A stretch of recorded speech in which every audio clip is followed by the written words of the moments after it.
Hello everyone, so this is week 2 session 7 half marathon sub 2 training.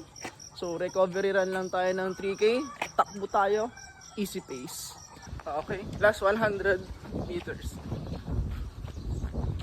My recovery run is done.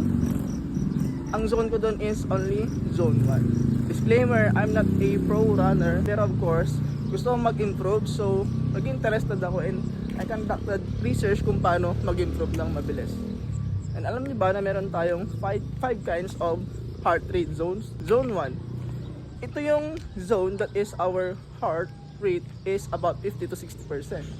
Nagamit natin siya if slow jog, walking, and our conversational is normal, effortless. Pagdating naman ng zone 2, ginagamit natin yung heart rate percentage is about 60 to 70%.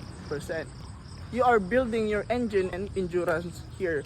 Mostly ng mga runners, ito yung ginagamit na zone, especially when you are running a whole marathon. Easy pace pa lang natin yon and medyo comfortable pa tayong magsalita. Okay, bakit nga ba kailangan nating matutunan yung heart rate zones? Strategy for us to run a longer distance while sustaining that steady pace for us to have our personal best. Zone 3, 4, and 5 will be discussed next sessions. Good morning and have a good day.